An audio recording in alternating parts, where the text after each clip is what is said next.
বেশি ওজন না, 9 কিলো ওজন। দেখো 9 কিলো ওজন, তাই তো? 9 কিলো ওজনের অরিজিনাল গ্লাসপুর কিন্তু, তাই তো? নাও নাও নাও নাও নাও। ও আড্ডায় আর কি মারছে, সকাল সকাল একটু মস্তি করছে। দেখো মাছের কোয়ালিটি দেখে মন খুশ পুরো। হ্যাঁ,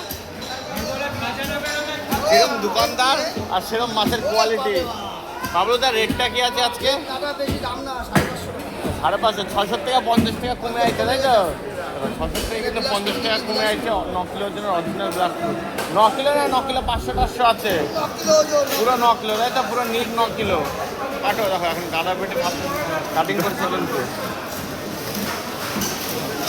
এই তেল বেরোবে তো একদম পুরো মাখন তেল। দেখো মাখন তেল কিন্তু বেরোবে এখান থেকে এখন। খাজানা বেরোবে, খাজানা, পুরো খাজানা, পুরো সাদা খাজানা পুরো। পেটিতে কোনো দাগ থাকবে না, এটা পেটি বেরোবে। পেটিতে কিন্তু কোনো দাগ থাকবে না। দেখো গাদা খেয়েই কিন্তু মন পুরো খুশ হয়ে যাবে। দেখো মাছের কালার কি, এখানে পুরো চর্বি জমে গেছে, সাদা চর্বি। দেখো আসল জিনিসটা এখন বেরোচ্ছে। পেট পুরো চর্বিতে ভরে গেছে না? সেই মাছ। ও কি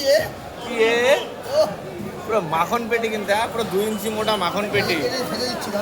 ফেরে দাও, ফেরে মালটা ফেরে।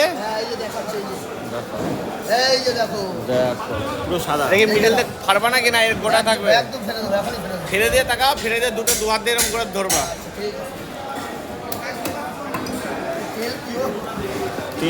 তেলের ওজনই 500।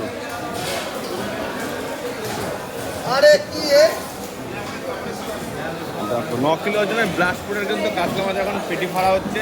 পেটিটা 2 হাতে দুটো ধরো। ও কি 600 টাকা কিলো কিন্তু কাটা। দেখো দুর্দান্ত কোয়ালিটির মাছ। দেখো একদম পুরো সাদা, পুরো একদম সাদা তেল হয়ে গেছে। দেখো আর এটা কিন্তু লেজা, এটা কিন্তু গাদা। এটা ছোট বলো, তাই তো? এটা ক কিলো হবে? 7-8 কিলো? দুটোই 9 কিলো, তাই তো? মানে 16 কিলো মাছ আছে। 9 × 18 কিলো। 18 কিলো মাছ, 9 × 2 = 18। আমারই ভুল হয়েছে।